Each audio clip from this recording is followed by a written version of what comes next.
कल से एक बढ़िया सा गाना दिमाग में चल रहा था मैं। चलो ठीक। श्री गुरुभ्यो नमः। हरि ओम। ओम वांग में मनसि प्रतिष्ठिता मनो में वाचि प्रतिष्ठितम् आविराविर्म एधि वेदस्य मा आनीस्तः श्रुतं मे मा प्रहासीः अनेनाधीतेनाहोरात्रान् सन्दधामि ऋतं वदिष्यामि सत्यं वदिष्यामि तन्मामवतु तद्वक्तारमवतु अवतु माम् अवतु वक्तारम् अवतु वक्तारम्। ओम शांति शांति शांति।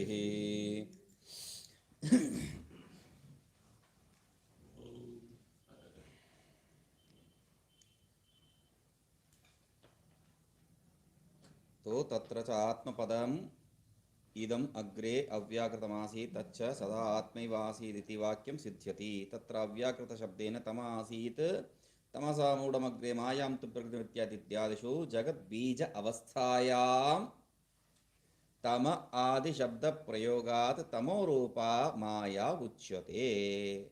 ठीक है। तेन कार्यस्य अग्रे अनभिव्यक्ति नाम रूप रूपात्मक मायात्मकत्वं सिद्ध्यति। तो कार्य जो है अनभिव्यक्त नाम रूपात्मक मतलब मायात्मक ही है, ये सिद्ध हो जाता है। ठीक है। तस्याश्च आत्मतादात्म उक्त्या सांख्य मतवत् स्वतंत्रत्व निरासेन तत्र कल्पितत्वं सिद्ध्यति। तो वहां पर इसमें स्वतंत्रत्व नहीं है, वो परतंत्र है। तो परतंत्रत्व होने के कारण क्या है, यहाँ पर वो कल्पितत्व ये सिद्ध हो जाता है। ठीक है। तस्याश्च निकालने का जरूरत नहीं। तस्याश्च आत्मतादात्म्य उक्त्या, तो आत्मा से आत्म तादात्म्य मतलब हम लोग जैसा सुबह जो है देखे थे उदाहरण के साथ, वो जो है टेबल को निकालो मतलब टेबल के ऊपर जो घटा अभाव है वो भी निकाला जाता है, साथ साथ उसको अलग से निकालने का जरूरत नहीं है। तो वैसा यहाँ पर ठीक है, कुछ मद्रास ही जैसा लग रहा है। तो हाँ, तो तयोः कार्य कारण भावादि अभावेन, कार्य कारण भावादि अभावेन, भवादि है, भावादि होना चाहिए, भावादि अभावेन प्रकारांतरेण तादात्म्य निर्वाहात् ततश्च आत्मनोखंडत्वं तद्भिन्नस्य मृषात्मत्वं च आत्मनः परिणममानादि परिणममान अविद्या अधिष्ठानत्वेन विवर्तोपादानत्वं तस्यास्य परिणामित्वं च सूचितं भविष्यति। तो लंबे चर्चा जो है, बड़े बड़े विषय सब एक ही में डाल दिया आपको। यहाँ पर जो है एक विषय इसमें क्या है, एक दृष्टिकोण से विवर्त और दूसरे दृष्टिकोण से जो है परिणाम, जो सामान्य हम लोग जो है कहाँ पर देखे थे इसको, पहले जो है सामान्य विवर्त वर्त ही देखते हैं, विवर्त और परिणाम एक ही जगह पे जो है हम वेदांत परिभाषा में देखे थे। इस दृष्टिकोण से जो है विवर्त हो जाएगा, उस दृष्टिकोण से वो परिणाम हो जाएगा कह के। मगर यहाँ पर आपका दीपिका में अभी आगे जो स ईक्षता लोकान्न सृजायति उसमें जो है 5वां पृष्ठ में क्या करते हैं, माया सहितस्य उपादानत्वस्य विवक्षितत्वात् विवर्त एव अत्र अभ्युपेतव्यः न तो आरंभ परिणामवादौ। कोई संशय आपको छोड़ते नहीं, कोई चॉइस नहीं है यहाँ पर। ये ऐसा भी होता है वैसा भी ये नहीं होना चाहिए वेदांत में। ये जो चॉइस जो है बिल्कुल नहीं होना चाहिए। हाँ, ऐसा भी होता है स्वामी जी। पेज नंबर 5 है स्वामी जी, पेज नंबर 5 में जो है 1 2 3 4 5 6 छठे पंक्ति, तो उसमें क्या है, विवर्तवाद ही स्वीकार करना है। यहाँ पर आरंभवाद परिणामवाद बिल्कुल हम लोगों के लिए नहीं है, ये कहेंगे यहाँ पर। तो यहाँ पर फिर भी क्या है, वही बता रहा था ना मैंने, मतलब ये त्रिविध सत्ता और द्विविध सत्ता, ये मतलब वेदांत में, असली वेदांत में प्रवेश होने के लिए जो है बहुत से धैर्य चाहिए। वो जो है हम लोगों का मतलब धैर्य मतलब क्या है, धैर्य कहाँ से आता है, असली वेदांत श्रवण करने के लिए धैर्य कहाँ से आता है, वैराग्य से। तो वैराग्य नहीं होने से वो जो है असली वेदांत तो द्विविध सत्ता में तो प्रवेश ही नहीं हो पाता है। ठीक है, प्रवेश नहीं हो पाता है मतलब ठीक है, वो भी वेदांत है, ये भी वेदांत है ना। तो वैसा करके हम लोग सोचेंगे तो तब भी क्या है, वो जो इम्पोर्टेंट विषय है उससे जो है वंचित हो जाएंगे हम लोग। तो इसलिए दूसरा कुछ बोलना था, ठीक है, बाद में बताया। तयोः कार्य कारण भावादि अभावेन, तयोः, तयोः मतलब हम, हाँ, नहीं, कार्य कारण भाव, दो कार्य और कारण भाव किसी में है, वो तयो हो, वो कौन है, एक जो है आत्मा और दूसरा जो है माया, इन दोनों में जो है कार्य कारण भाव है ही नहीं है। तो इसलिए क्या है, अभावा भारण भावादि अभावे न, समझ लीजिए, तयो हो, तयो हो आत्मा माया च, ठीक है, तो उसका कार्य कारण भाव है ही नहीं है। प्रकारांतरेण तादात्म्य निर्वाहात, तब तादात्म्य अनिर्वाहात, ठीक है, दूसरा ढंग से जो है तादात्म्य निर्वाह नहीं हो पाता है, आप दूसरा रास्ता ही नहीं कर सकते। ततश्च आत्मनो अखंडत्वं तद्भिन्न स्मृशात्वं च आत्मनः परिणममान परिणममान अधिष्ठानत्वेन। तो ठीक है, उससे क्या है, दूसरा ढंग से जो है आपको ये कार्य तादात्म्य निर्वाह ही नहीं हो सकता है। उसके कारण आत्मा का अखंडत्व और उसका जो भी भिन्न है, आत्मा से जो भी भिन्न है वो मिथ्या है। मृषात्वं च आत्मनः परिणममान अविद्या अधिष्ठानत्वेन विवर्तोपादानत्वम्, आत्मा को ही क्या है, आत्मा में परिणाममान होने वाला अविद्या, ये थोड़ा जटिल विषय है, क्योंकि आत्मनः परिणाममान हम लोग क्या कहाँ देखते थे, आत्मा का परिणाम हो, ऐसा नहीं है, आत्मनः आत्मनः अधिष्ठानत्वेन विवर्तोपादानत्वं, कस्य अधिष्ठानत्वेन इति प्रश्ने, वहां पर कौन किसका अधिष्ठान है, तब जो है परिणममान अविद्या, वो जो परिणाम होने वाला अविद्या, उसका अधिष्ठान, उसका अधिष्ठान होने के कारण जहां पर क्या है, आत्मा विवर्त उपादानत्वम, विवर्त उपादानत्वम, आत्मा में ही जो है उपादानत्व होना चाहिए। क्यों हम लोग जो है उसी को स्वीकार कर रहे हैं निमित्त उपादान कारण, अभिन्न निमित्त उपादान कारण रूप में, इसमें कह रहे हैं विवर्त उपादानत्वम। तस्याश्च परिणामित्वं च सूचितं भविष्यति, तस्याश्च, और विवर्त उपादानत्व होने से क्या है, आत्मा विवर्त उपादान हो गया है, और तस्याश्च मायायाः, तो क्या हो गया, वो परिणामित्व। उसीलिए पहले क्या कह रहे, परिणाममान अविद्या, अविद्या परिणाम है और अविद्या क्या है, परिणामित कारण हो जाएगा, और ये जो आत्मा क्या है, विवर्त उपादान कारण हो जाएगा, ठीक है, भविष्यति।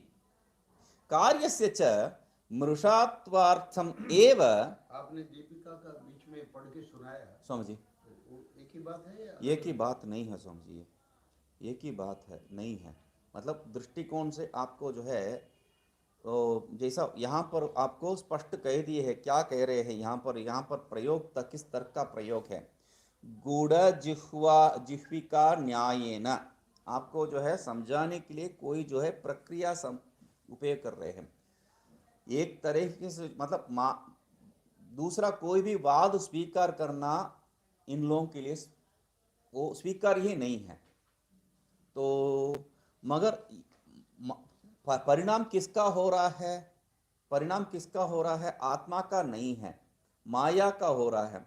माया का होने से माया में क्या कुछ भी आप स्वीकार करें उसका जो है कोई नष्ट या लाभ है ही नहीं वहां पर।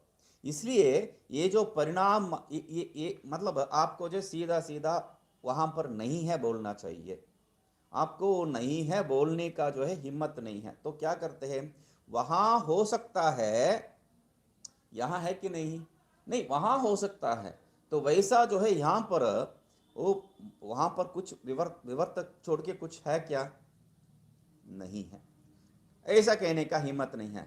परिणाम भी आप स्वीकार कर सकते हैं, इसलिए बता रहा था वो चॉइस जो है वहां पर जब चॉइस को लेके आते हैं तब जो है सब गड़बड़ हो जाता है। त्रिशतम। हाँ, तो यहां पर इसलिए क्या है, परिणामी भी स्वीकार है। परिणामी कहां से स्वीकार है, ये अविद्या, अविद्या में परिणामी स्वीकार करने से कोई लाभ है, कोई लाभ है, तो वो कोई नष्ट है आपको, इसमें कुछ हानि होता है आपको, तो नहीं, तो स्वीकार करने में क्या अर्ज है आपको। तो प्रश्न ऐसा उल्टा प्रश्न हो जाता है, नहीं तो जो है अविद्या को स्वीकार करने में कैसा हम लोग वो त्रिविध सत्ता के आधार पर ही क्या है, वहां पर, कहां पर, वहां पर मतलब वो प्रलय अवस्था में, प्रलय अवस्था में जो है एक अविद्या का बीज को स्वीकार करके आए हैं, मगर वो वो प्रलय को हम लोग स्वीकार नहीं किया है। एक जीववाद में यदि बात करते हैं तब क्या है, मैं ही जो है उस प्रलय का आधार और मैं ही जो है उस सृष्टि का भी आधार, मतलब मेरा सुबह उठते उठते ही जो संकल्प है जुड़ जाता है शरीर इंद्रिय संघाती से, तब जो है सृष्टि उत्पन्न हो जाता है। तो यहां पर वैसा जो है उसका बीज इत्यादि स्वीकार करने का जरूरत नहीं है, मुझ में अज्ञान है, उस अज्ञान का निवृत्ति है।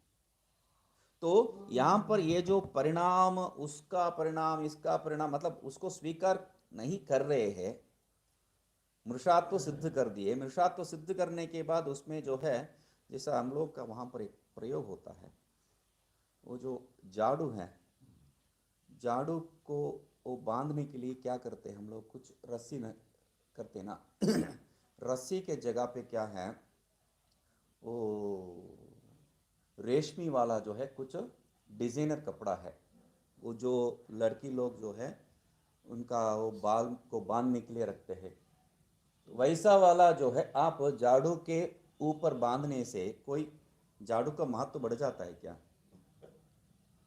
तो वैसा यहां पर जो है झाड़ू को जो है आप वो विशेष कुछ अलंकार कर रहे हैं, बस उतना ही है।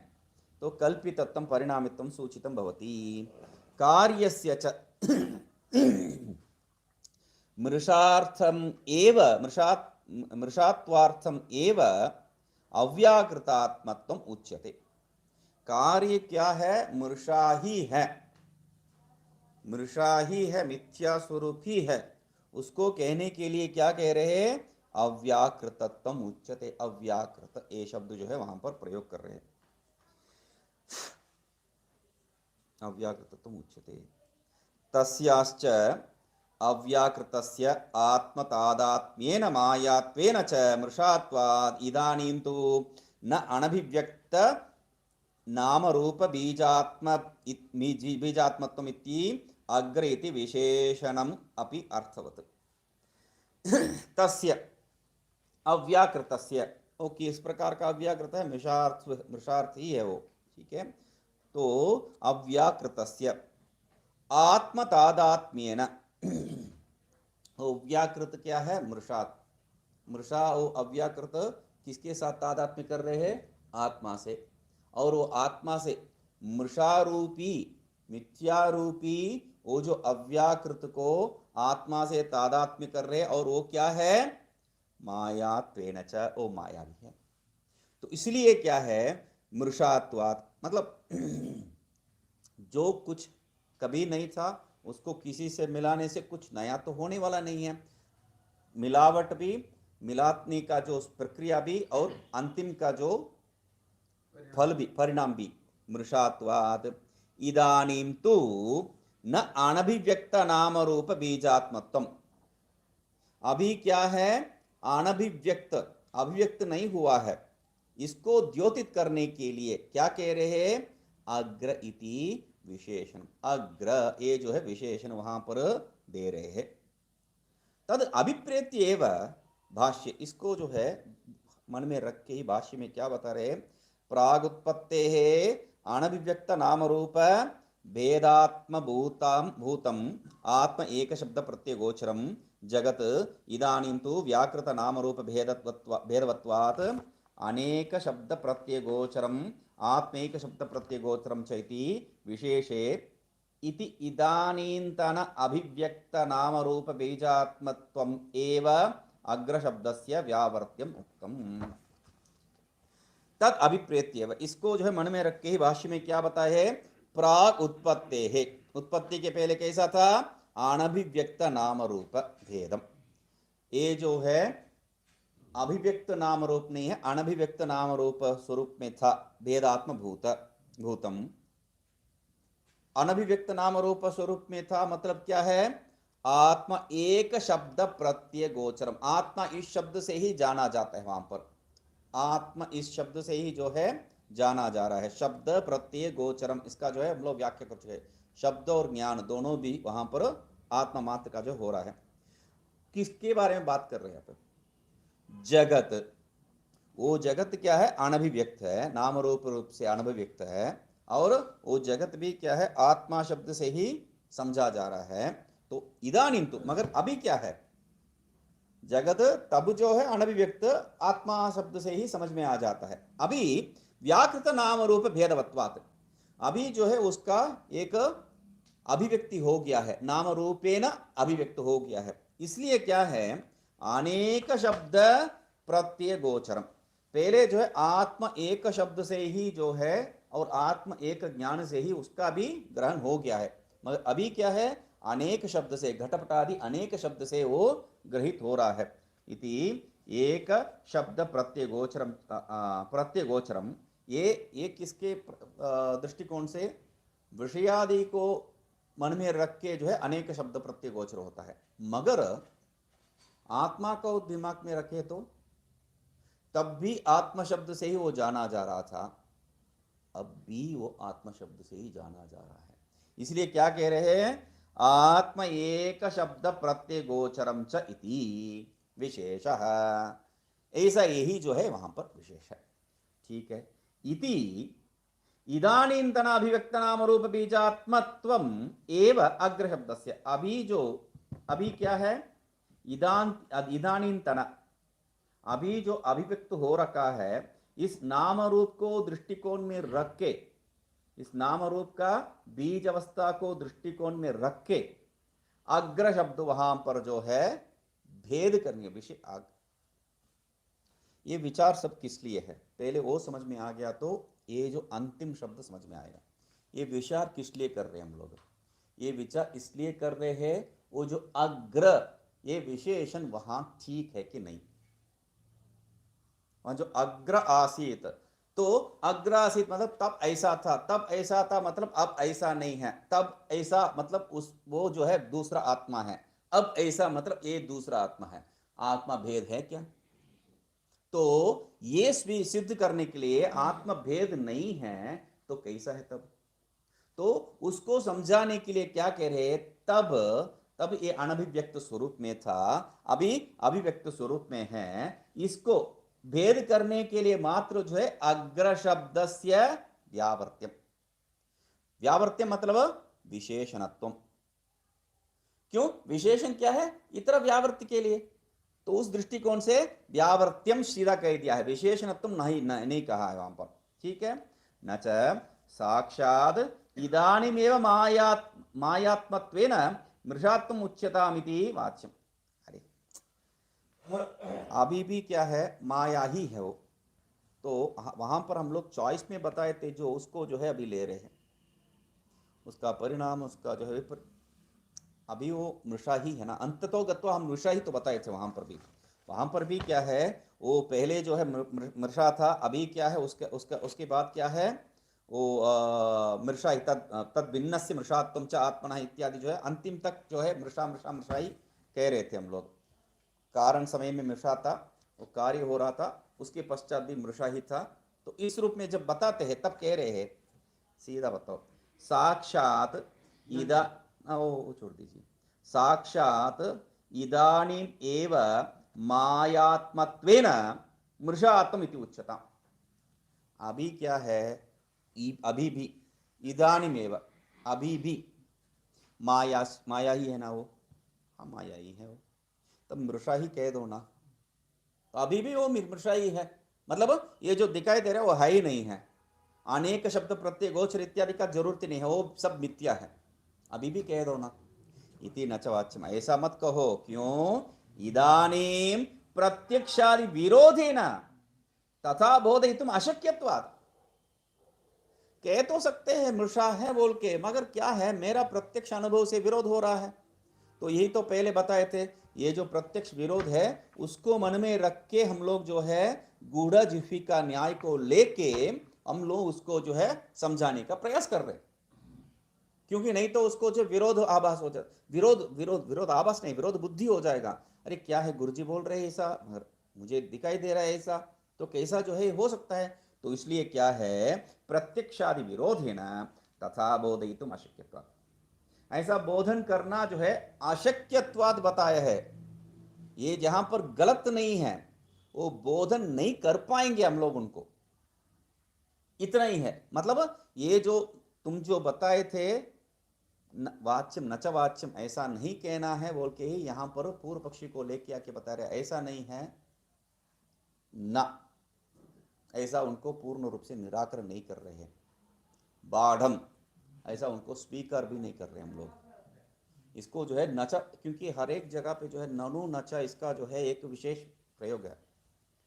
तो ननु जो है पूर्व पक्षी सीधा जो है बोल रहा है, खंडन कर रहा है, और नचा में जो है तुम ऐसा सोच रहे हो मत सोचो बोल के हम लोग जो है उसको चेतावनी दे रहे हैं, है ना। यहाँ पर जो है लेखक का ही जो है स्वतंत्रता है, यहाँ ननु बोल के उसको लेके आ सकते हैं पूर्व पक्ष रूप में, तो नहीं कर रहे हैं। तो क्यों, क्योंकि यहां पर हम लोगों को स्वीकार्य है, यहां अभी भी मृषात्व ही है, हम लोगों को स्वीकार्य है, मगर वो जो शिष्य है बोध्य, जिनको जो है बोधन करना चाहिए, उनको समझ में आएगा क्या, नहीं। तो इसलिए क्या कह रहे हैं, प्रत्यक्षादि विरोधेन तथा बोधयितुम अशक्यत्वादिति उक्तत्वात्। ये जो है प्रत्यक्षादि विरोध है, इसलिए उसको जो है ऐसा ज्ञान दे नहीं सकते हैं, ये पहले हम लोग बता चुके हैं। इसलिए नाम रूप अभिव्यक्ते है सृष्टे है पूर्वम, ये नाम रूप का अभिव्यक्ति, अभिव्यक्ति ही क्या है, सृष्टि, उस सृष्टि के पूर्व क्या है, अभावेन इदानीम एव विद्यमानत्वेन, तो उस समय अभाव है और अभी जो है और बाद में नहीं होगा।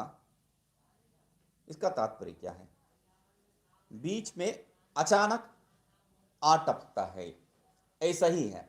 तो इसीलिए क्या कह रहे हैं, कादाचित्कत्वात्,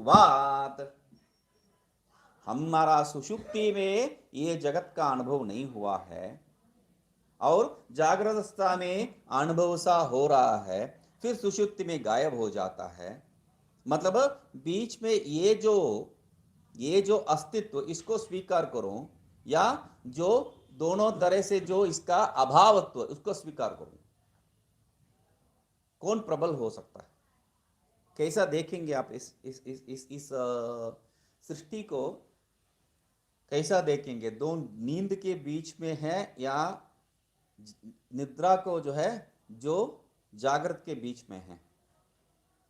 वो तो बोला है तीनों मृषा है, तीनों मृषा है, अभी जो है उसको समझ में नहीं आ रहा है, उसको समझाने का प्रयास है ये। तो तब ये कैसा हम लोग इसको देखेंगे, दो अभाव के बीच में एक भाव देखेंगे या दो भाव के बीच में एक अभाव देखेंगे। जागृदादि स्वभाव स्वरूप के बीच में एक निद्रा स्वरूप या दो निद्रा स्वरूप के बीच में एक जागृत आदि स्वरूप, किसको जो है हम लोग स्वीकार करेंगे। यहां पर कोई तर्क का जरूरत ही नहीं है, अनभिव्यक्त ही जो है एकमात्र स्वरूप शब्दैक शब्द प्रत्येक गोचर, वहां पर एक शब्द प्रत्यय गोचरम, तो इसलिए एक शब्द प्रत्यय गोचर कहां पर रहता है, निद्रावस्था में ही रह सकता है। वहां पर बीज अवस्था में भले ये रहने दीजिए। तो एक शब्द प्रत्यय गोचर दोनों निद्रा में है और बीच में ये आ रहा है। और मतलब ये जो आप कह रहे हैं ये 12 घंटा या जो भी है जागृत का काल, ठीक है, उसको जो है आप कभी कभी ये जो काल का भेद कहते हैं, कुछ कुछ जगह पे जो है कोई लोग जब जाते हैं और आते हैं 6 घंटे वहाँ जो है मैं रह के आया हूँ, 6 घंटे क्या 3 दिन हो गया तुम वहाँ जाके, लोग कहते हैं ऐसा ऐसा कुछ विशेष स्थान के बारे में कहते हैं। छोड़िए वो कोई बात नहीं है, हम लोग जो है ध्यान में बैठे हैं, ध्यान में बैठते जो है बड़े बड़े महात्मा लोगों का ध्यान जो है वो बैठ के 1 साल के बाद आते हैं और एक श्लोक बोल के चले जाते या कुछ बता के चले जाते हैं। हमारा ध्यान में भी हम भी बैठते हैं, 4 घंटा ध्यान होने के बाद आंख खोलते हैं तो देखा तो 20 मिनट हुआ है। हम लोगों के लिए वो बहुत बड़ा समय, बहुत देर बैठा जैसा, मगर क्या है 20 मिनट। ये जो काल का भेद वहां पर हो रहा है वैसा समझ लीजिए, ये जो 12 घंटा जो समय है वो हम लोगों का एक एक एक भ्रम मात्र है। वो ऐसा करते समय जो है वो निकल गया, ऐसा करते समय वो जो 12 घंटे का समय निकल गया, ऐसा यदि समझेंगे तो ये नित्य थोड़ी हम लोग स्वीकार कर सकते हैं। इसको अनित्य स्वीकार सिद्ध करने के लिए यह प्रयास है। तो एक क्षण मात्र के लिए जो है आप जागे और ये सब देखे हैं और फिर सो गए, तब ये अनित्य है। तो उसी को कह रहे हैं कादाचित्कत्वाद, वो कदाचित आ रहा है बस, वो नित्य नहीं है। ये क्योंकि दोनों पक्ष में क्या है, आपको दोनों पक्ष में शब्द एक शब्द एक प्रत्यय गोचर ही है। तो इसलिए ये जो बीच में अनुभव हो रहा है वो कादाचित है, इसलिए कादाचित्कत्वात् अपि रज्जु सर्पादिवत मृषात्वमिति वक्तुम अपि। तो इसलिए बीच में जो भी अनुभव हो रहा है थोड़ी देर के लिए, वो अनुभव को अनुभव नहीं मान सकते हैं। अनुभव नहीं मान सकते मतलब सत्य अनुभव नहीं मान सकते हम लोग। जैसा उदाहरण दे रहे हैं रज्जु सर्पादिवत, जैसा रज्जु सर्प में वो सर्प दिखाई दे रहा है मगर उसको सत्य थोड़ी स्वीकार कर रहे हैं हम लोग, तो वैसा यहां पर भी क्या है मृषात्वम इति वक्तुम। तो वैसा उसको मृषात्व ऐसा सिद्ध करने के लिए भी क्या है, अपि प्राग उसको सिद्ध करने के लिए क्या है, प्राग अव्याकृतत्वेन उक्ति ही अर्थवती इति न किंचित अवध्यम। तो इसलिए मतलब ये पूरा क्या है, बीच में ये जो दिखाई दे रहा ये जो अनुभव है ये सत्य अनुभव नहीं है, ऐसा शिष्य को समझाने के लिए तो क्या कहे हम लोग, प्राग अव्याकृत उक्ति ही। वो जो प्राग में जो है अव्याकृत है, निद्रावस्था में इसका जो है व्याकृति नहीं हुआ है, ये कह के क्या है हम लोग ये जो जागृत अवस्था में कादाचित दृष्टि जो हो रहा है वो मृषात्व सिद्धि करती है। 12 घंटा एक क्षण में निकल गया तो वो गया, मगर नित्य क्या है, दोनों निद्रा है, निद्रावस्था मतलब अव्याकृत अवस्था। तो अव्याकृत अवस्था ही जो है स्वरूप है, उसको सिद्ध करने के लिए ये जो बीच में दिखाई दे रहा है इसमें हम लोग दिमाग नहीं डालना है बोल के उस शिष्य को जो है बोधन करने के लिए क्या कह रहे हैं, प्राग अव्याकृत है ऐसा करके बता रहे हैं। तो ये जो नाम रूप व्याकृति हो गया, इससे हम लोग जो है आश्चर्यचकित होने का कोई जरूरत नहीं है, ये इसको सत्यत्व बुद्धि देने का जरूरत नहीं है। आश्चर्यचकित मतलब आश्चर्य कब होंगे हम लोग, उसमें सत्यत्व दृष्टि हो गया तो ही। तो इसलिए क्या है इति न किंचित अवध्यम, यहां दोष कुछ नहीं है, ठीक है। अथवा या तो दूसरा ढंग से इसको देख सकते हैं, जगत अधिष्ठानम किंचिद सद्रूपम संभावयितुम इदम अग्र आसीद इति उच्यते। जगत का मतलब दो दृष्टिकोण है, एक दृष्टिकोण है ये जो दिखाई दे रहा है वो गलत है, ये जो सांप जो दिखाई दे रहा है वो गलत है, या वहां पर वो जो रज्जु है वही सही है, ऐसे भी तो कह सकते हैं।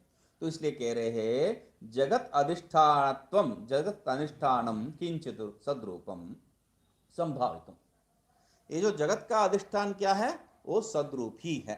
उसको सिद्ध करने के लिए संभावितुम सिद्धितुम साधयितुम इति इदम अग्र आसीद इति उच्यते। उसको सिद्धि करने के लिए क्या है, इसके पहले वो कुछ भी नहीं था, ये सृष्टि का अधिष्ठान मात्र था, ये बता रहे हैं। असंभाविते तस्मिन् अखंडत्वोक्ते है, अखंडात्व नहीं है, अखंडत्वोक्ते है निर्विषयत्व प्रसंग। ठीक है, यदि आप जो है संभावितुम कह दिए, सद्रूप संभावितुम कहने के, असंभावित मतलब सद्रूपम असंभाविते, उसका जो है सद्रूप सिद्ध नहीं हुआ तो क्या हो गया, अखंडत्वोक्ते है निर्विषयत्व प्रसंग। वो अखंड ऐसा कह ही नहीं सकते हैं। जगत का अधिष्ठान क्या है, असत। वो असत क्या है, अखंड। असत का क्या विशेषण हो सकता है, अभाव का क्या विशेषण हो सकता है, तो तैत्तिरीय उपनिषद में वही आया था, अभाव में कोई विशेषण हो ही नहीं सकता है। तो इसलिए क्या कह रहे हैं, तस्मिन् अखंडत्वोक्ते है निर्विषयत्व प्रसंगात, विषय ही नहीं है, अभाव है, अभाव को जो है आप क्या विशेषण देखते हैं।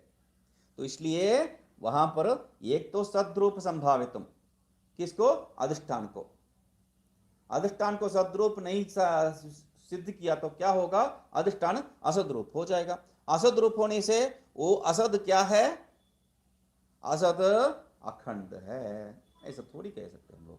इसलिए निर्विषेध प्रसंग, इसलिए हम लोग जो है उसको ऐसा सिद्ध करना पड़ रहा है।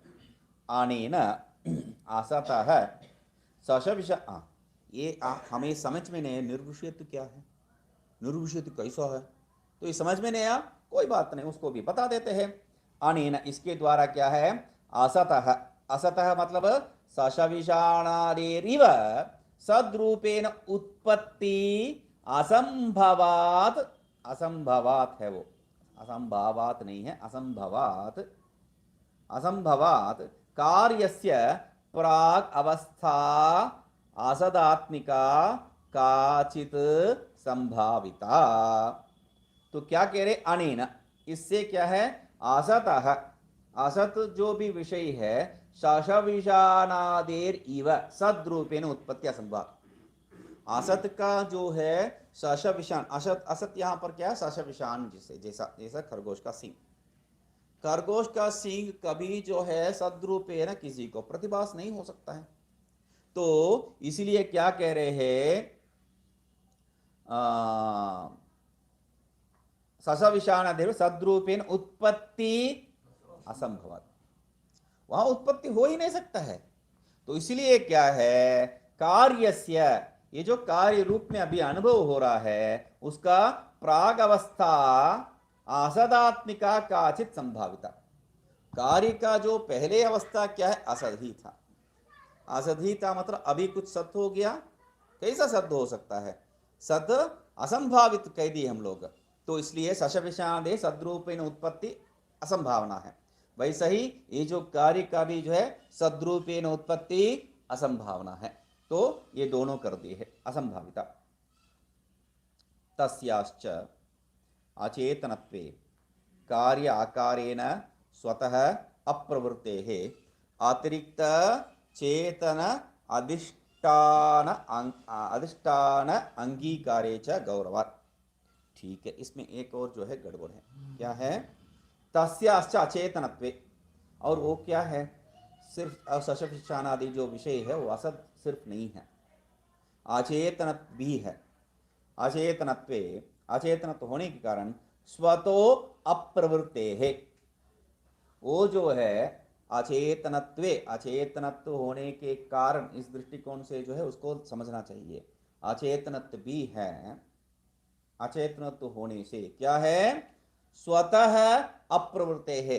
अचेतन जड़ क्या है, किसी के अधीन ही हो सकता है, पराधीन, स्वतंत्र नहीं हो सकता है। हम लोग देख के आए थे, तो स्वतंत्र नहीं है, इसलिए अतिरिक्त चेतन अधिष्ठान अंगीकार। इसलिए क्या है, इसको छोड़ के, ये जो हम लोग स्वीकार कर रहे हैं जिसको, ये आत्म चैतन्य को, इसको छोड़ के एक को आप अधिष्ठान इसके लिए स्वीकार करेंगे तो गौरवात, कितना स्वीकार करेंगे उसके लिए। तात्पर्य क्या है, तात्पर्य क्या है यहां पर क्या बताए थे, अव्याकृत सश विषाण के लिए जो है सद्रूपेण उत्पत्ति असंभव है, ठीक है। तो उसके लिए हम लोग दूसरा कोई, इसको छोड़ दीजिए, ये जो आत्मा इसका यहां पिक्चर में आया ही नहीं है वो, तो इसके रहित इसको छोड़ के दूसरा कोई उसका जो है कारण आप स्वीकार करना पड़ेगा। तो वो कारण क्या है, वो असद नहीं है, वो सदरूप है। वो कारण क्या है, वो सदरूप है। तो ठीक है, वो सदरूप मतलब द्वैत आ गया ना, तो उसको नहीं, उसके आगे जाके असद का वो असद कारण हो जाएगा ना फिर। मतलब किस स्तर पे जब आप रोकेंगे इसको, कहीं तो रोकना पड़ेगा, तो किस स्तर पर रोकेंगे। इसलिए क्या कह रहे हैं, तस्य अचेतनत्वे, वो जो अचेतन होने के कारण क्या है, कार्याकार है ना, स्वतः अप्रवृत्त, कार्य रूप से जो प्रवृत्त नहीं हो सकता है। तो इसलिए क्या करना पड़ेगा, अतिरिक्त चेतन अधिष्ठान अंगीकार है। आप जो है इसको छोड़ के, आत्मा को छोड़ के दूसरा कोई चेतनत्व को स्वीकार करेंगे, तब क्या हो जाएगा, वो जो है गौरव दोष हो जाएगा। क्यों, वो चेतन स्वरूप क्या आत्मा है या आत्म भिन्न है। तो आत्मा है मतलब अतिरिक्त चेतन कहां से आया है, आत्म भिन्न है मतलब द्वैत हो गया है। तो इत्यादि बवाल वहां पर हो जाएगा। इसलिए क्या कह रहे, उपादान अधिष्ठानत्वयो हो एकस्मिन्, इसका सब कारण कहां से आ रहा है ये देखिए, तो आपको स्पष्ट कर रहे हैं। ये सब विचार का आधार कहां पर हो रहा है। ये जो उपादान कारण जो स्वीकार कर रहे हैं, ये उपादान कारण किस प्रकार का है और उसका अधिष्ठान किस प्रकार का है। तो उसके कह रहे हैं उपादान अधिष्ठानत्वयोः एकस्मिन्नेव आत्मनि घट संयोगादौ इव संभवाच्च चेतनत्वम आत्मा एव इति अनेन संभाव्यते। तो आप भिन्न रूप से ये जो जगत के लिए एक उपादान कारण स्वीकार करेंगे, तो जगत को सृष्टि करने के लिए एक और उपादान कारण स्वीकार करेंगे तो, या भिन्न रूप पे उसको दूसरा अधिष्ठान स्वीकार करेंगे तो भी कैसा करना पड़ेगा आपको। दो ही रास्ता है, एक जो है जगत को अधिष्ठान रूप, आत्मा को अधिष्ठान रूप में मान के, दूसरा चैतन्य को आपको उपादान रूप में मानना पड़ेगा, या तो वो दूसरा चैतन्य को अधिष्ठान रूप में मान के इस आत्मा को उपादान रूप में मानना पड़ेगा। दो ही रास्ता है। तो तब क्या कह रहे हैं, उपादान अधिष्ठानत्वयोः एकस्मिन्नेव आत्मनि, वो दोनों जो है आप भिन्न भिन्न स्वीकार करने का जरूरत नहीं, क्योंकि वो स्वीकार करने से क्या है, गौरव दोष बिल्कुल आ ही जाएगा। तो इसीलिए एक ही जगह पे जो है स्वीकार करना कैसा है, घट संयोगादो इव, घट संयोग में जैसा, घट संयोग में कपाल द्वय संयोग, तो एक कपाल दूसरा कपाल दोनों मिलकर एक घट हो गया है। तो वहां पर जैसा जो है, ये भी मतलब नीचे वाला हिस्सा घटा है या ऊपर वाला हिस्सा घटा है, तो दोनों हिस्सा जो है घट ही है।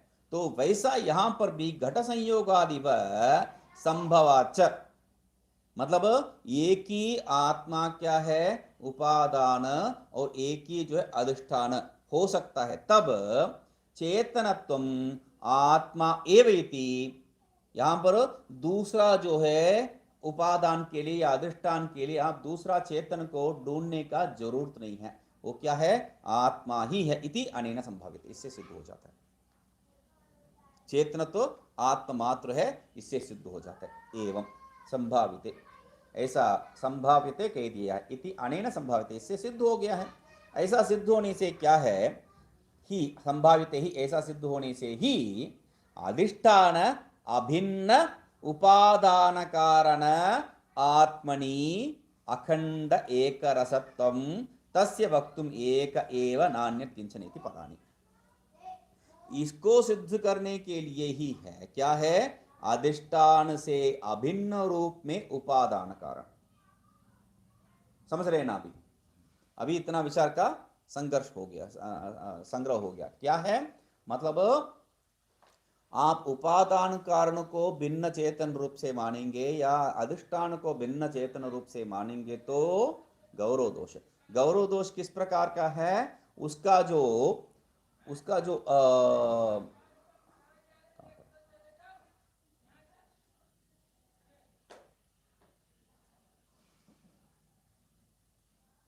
हाँ, तो वो जो है कहां पर द्वैत हो गया, गौरव दोष कैसा है, वहां पर द्वैत हो जाएगा। तो आपको तो द्वैत स्वीकार ही नहीं है, तो दूसरा स्थिति में मतलब अभी जो है वो असत है, उसका कारण सत्य है, वो सत्य है कि असत्य है, वो जो है पहले असत होगा, उसके बाद मतलब ऐसा जो है थोड़ा थोड़ा कंफ्यूजन वाला जो है चीज ऐसा तर्क में करते हैं वो लोग, कुछ लोग। तो उसको निराकरण करने के लिए हम लोग क्या कर देते हैं, उपादान और अधिष्ठान एक में ही सिद्ध करते हैं। और वो एक क्या है, चेतन, और वो चेतन क्या है, आत्मा मात्र है, दूसरा आत्मा को छोड़ के दूसरा कुछ नहीं है। ऐसा सिद्ध होने से क्या है, चेतनत्व आत्मा एवं इत्यादि संभाव्य, उससे ऐसा सिद्ध करने से क्या है, तो घट संयोग आदि जैसा जिसमें हम लोग देखते हैं वैसा चेतन आत्मा मात्र है, ऐसा सिद्ध होने से अधिष्ठान और उपादान दोनों एक ही है सिद्ध हो जाता है। अधिष्ठान अभिन्न उपादान कारण, अधिष्ठान से भिन्न नहीं है उपादान कारण, ये स्वीकार हो जाएगा, नहीं तो जो है पूरा आपका अद्वैत हानि ही होगा, दूसरा रास्ता ही नहीं है। तब क्या है, आपका जो अखंड एक रसत्व भी सिद्ध होगा, आत्मनि अखंड एक रसत्वम च तस्य वक्तुम। तो वो क्या है, अधिष्ठान अभिन्न उपादान कारण आत्मा है, और उसमें क्या है, अखंड एक रसत्व भी है। उसको सिद्ध करने के लिए ही वहां पर क्या बताए हैं, एक एव नान्यत किंचन, एक एव नान्यत किंचन। यहां पर विचार क्या था, उपादान कारण आत्मा ही है या आत्मा अधिष्ठान रूप है, क्योंकि आप जो है एक माया को बीच में लेके आ रहे हैं, तो माया किसके साथ संबंध करके जो प्रवृत्ति में जाएगा, उपादान कारण के साथ या अधिष्ठान के साथ। तो इसका जो है ये प्रश्न का जो है उत्तर ही नहीं है, क्योंकि ये जो अधिष्ठान और उपादान दोनों भिन्न भिन्न से स्वीकार ही नहीं कर रहे हम लोग। यदि ऐसा स्वीकार करेंगे तो गौरव दोष है, द्वैतापत्ति है। तो इसलिए कह रहे हैं नान्यत किंचन इति पदानि अस्मिन् पक्षे चेत् च इदम् अग्र आत्मैव आसीत् इति अंशेन संभावितं कार्यस्य प्राग्रूपम् अनूद्य यद् यदात्मकम् इदम् आसीत् स एक एव नान्यत् किंचन इति अखंड एक रसत्वं विधीयत इति होना चाहिए वहाँ, इति न कस्यचित् अपि अनर्थक्यम।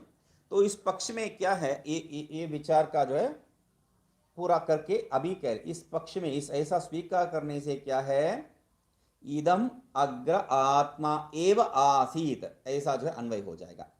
इस अंश में संभावितम क्या सिद्ध हो रहा है, कार्यस्य प्रागरूपम अनुद्य, संभावितम कार्यस्य प्रागरूपम, ये जो संभावित सिद्ध कार्य रूप नहीं है, हो सकता है जो कार्य रूप हम लोगों का अनुभव में आ रहा है उसको देख के उसका जो मतलब स्वीकार करके, अनुद्य संभावितम अनुद्य, संभावितम अनुद्य दोनों शब्द मुख्य शब्द है।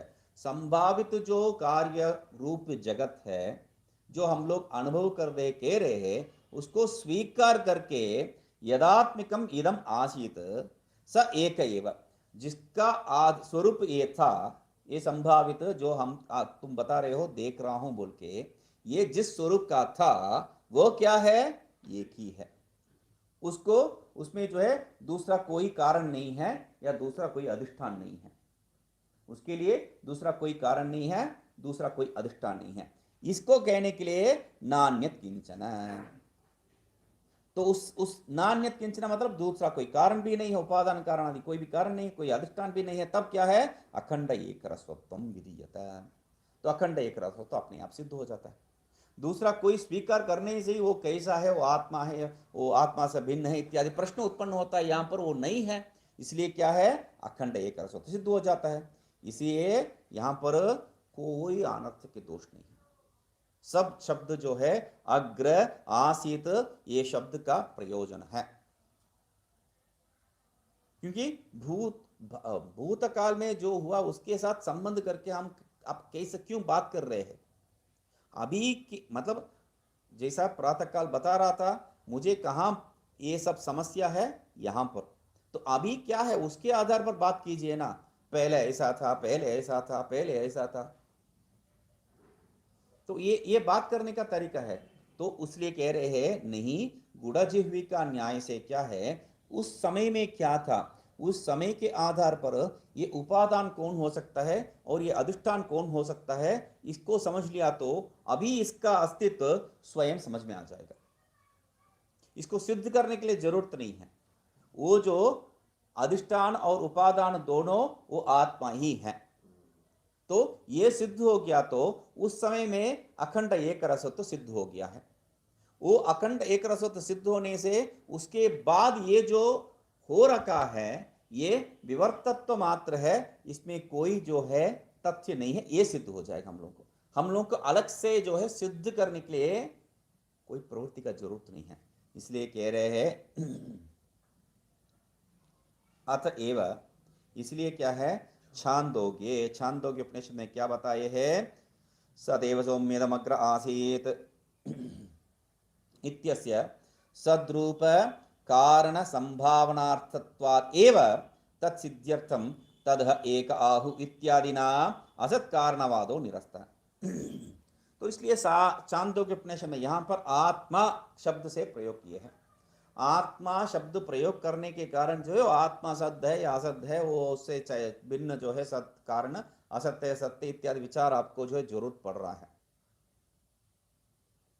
आत्मा सत्य असत्य हम लोगों को मालूम है, आत्मा ही था बोल के हम लोगों का शब्द जो प्रयोग किया है उसके आधार पर हम लोग क्या बता रहे हैं, था आसीत वो अस्तित्व प्रकट करने वाला शब्द है, इसलिए सत्य ऐसा हम लोग स्वीकार कर रहे हैं।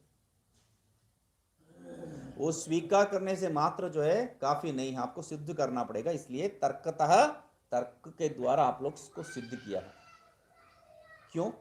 क्योंकि आसदेव इदमग्र आसीत बोल के ही एक वाक्य है वेद में ही, आसद भी था ही, ऐसा सदरूप में ही बता रहे हैं उसको भी। तो ये आत्मा वही है कि नहीं है, उस दृष्टिकोण से किसी को संशय हो सकता है। तो तब कह रहे हैं छांदोग्य उपनिषद को लेके ही सदैव सौम्यदमग्र आसीत करके सद्रूप कारण संभावनार्थत्वाद एवं, ये सद्रूप ही कारण है, उसको सिद्ध करने के लिए क्या है वहां पर कर दिया है। तत्सिद्ध्यर्थम, उसको और स्पष्ट से सिद्ध करने के लिए तो क्या कहा है, तदह एके आहु। कुछ लोग कहते हैं क्या है असदेवेति, वो कुछ लोग कहते हैं मतलब वो सिद्धांत पक्ष नहीं है, उसको बताने के तद है एक आहु, ऐसा करके असत कारणवाद जो है निराश हो चुका है।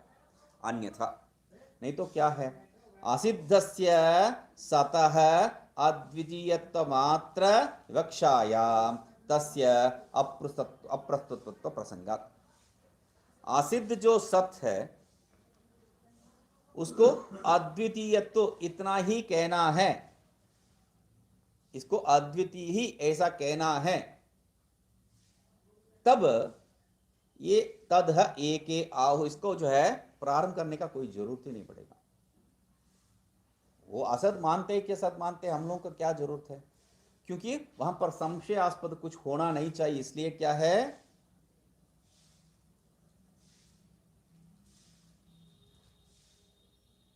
नहीं, तद एक आहु, वो जो असद रूप में जो वहां पर बात कर रहे हैं असिद्ध से सतः, ये ऐसा नहीं है। तो सत्य जो है सिद्ध ही नहीं है, सिद्ध ही जो नहीं है उसको अद्वितीयत्व या जो है द्वैतत्व उसको कहने का कोई प्रयोजन होगा क्या। तो इसलिए अद्वितीय विवक्षायाम तस्य अप्रस्तुत्व प्रसंगात, तो समझ लीजिए तद है एक के आहु असद रूप में स्वीकार कर लिया है। तो क्या है, सत तब सिद्ध हो रहा है क्या, तब सिद्ध नहीं होगा। तो सिद्ध नहीं होगा तो अद्वितीय तो उसको जो है सिद्ध करने का कोई इच्छा जागृत हो सकता है क्या, तो वो भी नहीं हो सकता है। तो तस्य अप्रस्तुत, उसको प्रारंभ करने का ही जरूरत नहीं है। तो प्रारंभ किया है किस लिए? असदेव, इसको सिद्ध करने के लिए नहीं है, उसको निराश करने के लिए। और सिद्ध किसको करने के लिए? सत्य को सिद्ध करने के लिए। सत्य को सिद्ध करने के लिए इसलिए अद्वितीयत्व मात्र वक्षायाम कस्य सतः अस्मिन् अपि व्याख्याने, इस व्याख्यान में भी क्या है? कारणस्य अद्वितीयत्वादेव च तदन्यस्य मृषात्वमिति सिद्ध्यति। तो इसमें भी क्या है, मतलब आप हमारा जो ऊपर जो स्वीकार किए है उपादान कारण और अधिष्ठान, ये दोनों एक ही है, उससे भिन्न नहीं है। इसको सिद्ध करने के लिए, इसको सिद्ध करने से क्या हो गया? आपको अधिष्ठान सद है और उसमें जो कार्य दिखाई दे रहा है वो मृषात्व मात्र है, ये सिद्ध हो गया है। अभी यहां पर असदैव इदमग्र आसीत, इसका निरासन करके आप सदैव इदमग्र आसीत बोल के जो सिद्ध कर रखे हैं, उससे फायदा क्या है? इससे भी फायदा यही है, अस्मिनपि व्याख्याने कारणस्य अद्वितीयत्वादेव, वो जो कारण है वो क्या है? अद्वितीय ही है। तो इसलिए उससे जो भी भिन्न है वो सच नहीं हो सकता है। मृषात्वम अपि सिद्ध्यति, वो मृषा ही है, वो सिद्ध हो गया है। कारण अद्वितीय होने से उसके संबंधित जो भी है वो संबंधित हो या कुछ भी हो, वो मृषा ही हो सकता है। कार्यस्य मृषात्वे तन्निरूपितं कारणत्वमपि तथैति तथाविध आत्मज्ञानात् मुक्तिरपि वक्ष्यमाणः सिद्ध्यति इति न किंचित् अवगतम्। तो कार्य जो है मृषा होने से, कार्य मृषा यदि ये स्वीकार करेंगे, मतलब कार्य मिथ्या है ये स्वीकार करेंगे, तो वो मिथ्या रूपी कारण कहां से उत्पन्न हुआ है? सद से। सद से मिथ्या उत्पन्न हुआ, ये कहीं जो है दिखाई नहीं पड़ेगा। असत्य से सद नहीं उत्पत्ति होता है, सद से असत्य नहीं हो सकता है। तो इसीलिए क्या कह रहे हैं? कार्य मृषा है तो उससे जो सिद्ध होता है वो कारणत्म, ये जो है तार्किक भाषा है। कार्य निरूपितत्व, कार्य से निरूपित क्या है? कारणत्वम। कारण निरूपित कार्यत्वम, कार्य निरूपित कारणत्वम, ये हम लोग जो है तर्क पढ़ते वक्त सुने हैं। तो कार्यस्य मृषात्वे कार्य निरूपित कारणत्वम अपि, तन्निरूपित मतलब कारण निरूपित, वो जो कारण से सिद्ध जो हो रहा है, कारण कार्य से जो सिद्ध हो रहा है वो कारण, वो भी क्या है? तथा इति। तथा इति मतलब मृषा एव इति, वो भी मृषा ही है। इति तथाविध, तब क्या हो गया? तथाविध आत्मज्ञानात्, वैसा स्वरूप का आत्मज्ञान से, मतलब कार्य मिथ्या है। कार्य मिथ्या मतलब उसका जो भी कारण है वो भी मिथ्या ही है। तो उस प्रकार का आत्मज्ञान से जो है अपि वक्ष्यमाना सिद्ध्यति इति। वक्ष्यमाना मतलब क्या है? उसका अधिष्ठान भूत जो भी है वह सत्य ही है, उससे कोई दोष नहीं है, ये सिद्ध हो जाता है। इति न किंचित अवध्यम, तब भी जो है यहाँ पर कोई दोष नहीं है। मतलब हम लोग उस अधिष्ठान के आधार पर ही बात करते हैं, क्योंकि आप कार्य को मृषा सिद्ध करो, कारण को मृषा सिद्ध करो, ये मृषा कहाँ पर रहेगी? ये मृषा स्वरूप कारण या कार्य कहाँ रहता है? उसके लिए कोई अधिष्ठान को तो पता नहीं पड़ेगा, वो अधिष्ठान किस प्रकार का है, वो मृषा स्वरूप है क्या? मृषा स्वरूप अधिष्ठान के लिए जो है, ठीक है, मृषा स्वरूप वही तो देख रहे थे। मृषा स्वरूप अधिष्ठान स्वीकार करने से लिए भी अंततो गत्वा कहीं पर उसको रोकना पड़ेगा, एक सद्रूप अधिष्ठान स्वीकार करके ही। तो इसलिए अधिष्ठान सत्य ही पहले से ही स्वीकार कर लेते हम लोग। तो जैसा जो है एक घट रूपी कार्य हम लोग देख रहे हैं। घट रूपी कार्य के लिए कारण क्या है? मृत्तिका रूपी कारण। मृत्तिका रूपी कारण जो है सत्य है क्या? घट रूपी कार्य यदि असत है तब उसका कारण मिट्टी जो है वो भी असत ही है। अनुभव में आ रहा है वो दूसरा बात है, असत ही है, ठीक है। तो उसका जो आधारभूत कारण परमाणु, वो सत्य है क्या? वो भी असत है। तो ये जो घटादि और उसके आधार जो मृत्तिकादि और उसके आधार जो परमाणुवादि, इसका जो अस्तित्व, क्योंकि ये जो अध्यारोप अधिष्ठान बिना नहीं हो सकता है, कोई भी अध्यारोप अधिष्ठान बिना नहीं हो सकता है। तो अधिष्ठान किस प्रकार का है, अधिष्ठान किस प्रकार का है? क्योंकि हम लोग एक बर्तन के ऊपर या एक प्लेट के ऊपर जो है घटा को जो है सिद्ध कर रहे हैं हम लोग। तो यहाँ पर क्या है, वो घटारूपी जो कार्य और उसके नीचे जो प्लेट रूपी जो कार्य, दोनों क्या है, मूर्छाई है। तो उसके आधारभूत कोई जो है होना चाहिए, पृथ्वी या जो जमीन या जो है ब्रह्म, कोई तो सतरूपी होना चाहिए। अंततो गत्वा एक अधिष्ठान जो है सतरूप में मानना ही उचित होगा, वही तर्क युक्त होगा, वही जो है अनुभव युक्त होगा। तो इसलिए कह रहे हैं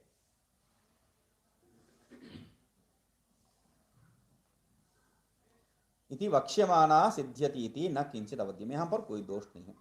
दीपिकायम, पहले जो है एक बार दीपिका बताए थे और फिर यहाँ पर दूसरे बार दीपिकायम बता रहे हैं। क्या नया चीज यहाँ वहां से लेके आ रहे पता नहीं है। दीपिकायाम तो इदम आत्म एव आसीत् इति सामानाधिकरण्यं बाधायाम यश्चोरः सस्तानुरिति वद इदानीं जगत् विशिष्टात्म प्रतिभासेन तत्र बाधानुपत्या स्थिति कालम परित्यज्य अग्रशब्दे सृष्टे प्राचीन काले उपादीयते। वहां पर दीपिका में ये देखे थे, क्या बताया था वहां पर, आत्मा एव आसीत, वहां पर क्या है, आत्मा ही था। ऐसा सामानाधिकरण्य कर रहे, कैसा वो भी सामानाधिकरण्य, बाधायाम सामानाधिकरण्य। ये बाधायाम सामानाधिकरण्य क्या है, जिस जगह पे आप देख रहे हैं, जिस विषय को देख रहे हैं, जिस संबंध में देख रहे हैं, उसी विषय को उसी जगह पे उसी संबंध में नकारना। स्थान देश संबंध, उसी स्थान देश संबंध से उसको निराकरण करना ही बाधायाम सामानाधिकरण्य। तो उसको उदाहरण क्या बता रहे हैं, यश चोरः स स्थाणुरिति, जिसको आप चोर रूप में देख के है, उसी को उसी समय जो है निराकरण कर रहे, बाद में नहीं है। बाधायाम सामान्याधिकरणम मतलब बाद में निराकरण करने वाला सामानाधिकरण नहीं है। बाधाया मतलब जिस जगह पे जिस संबंध में जैसा देख रहे हैं वैसा ही उस संबंध में उसी जगह पे निराकरण करना। उसके लिए उदाहरण, ये जो चोर है उसी के बारे में बात कर रहे हैं हम लोग, वो स्थानु ही है, वो चोर नहीं है। तो इति बात यश चोर है स्थानुरित्यादो बाध दर्शनात्।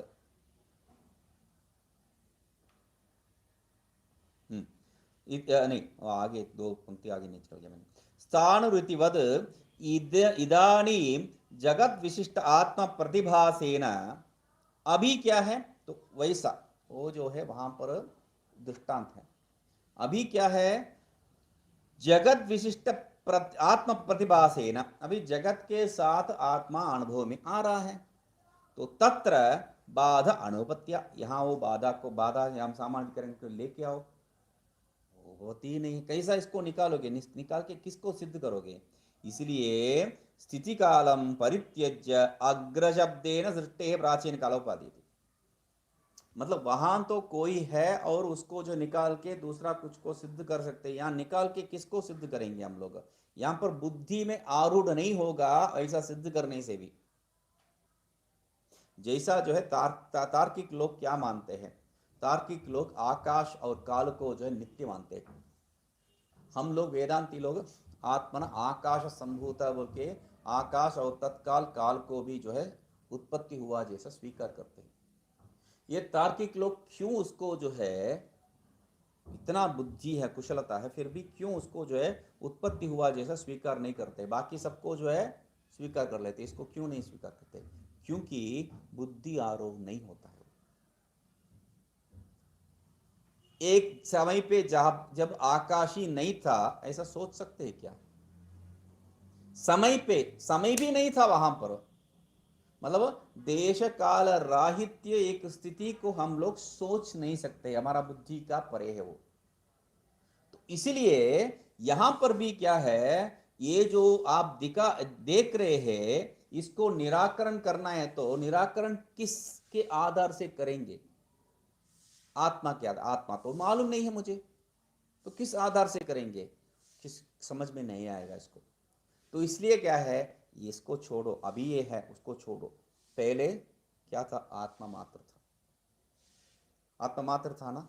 हाँ, तब वहां से जो है चालू, जैसा आत्मा मात्र था, बीच में ये कुछ आ गया और बाद में फिर आत्मा मात्र है, इसके आधार पर ये क्या है, फिर कादाचित सिद्ध हो जाता है। कादाचित सिद्ध होने से जो है ये अनित्य है, मृषा है, ये सिद्ध हो जाएगा। ये प्रक्रिया अपना रहे हैं इति बाधा अनुपत्तेश्च। नहीं,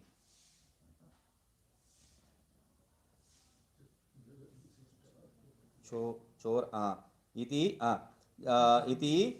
परित्यज्य अग्रशब्देन सृष्टि है प्राचीन काल उपादीयते। सृष्टि के प्राचीन काल जो है वहां पर स्वीकार कर रहे हैं। और सृष्ट प्रपंच क्या है, इसको देखते हैं। ओम पूर्णमदः पूर्णमिदं पूर्णात् पूर्णमुदच्यते पूर्णस्य पूर्णमादाय पूर्णमेवावशिष्यते। ओम शांति शांति शांति।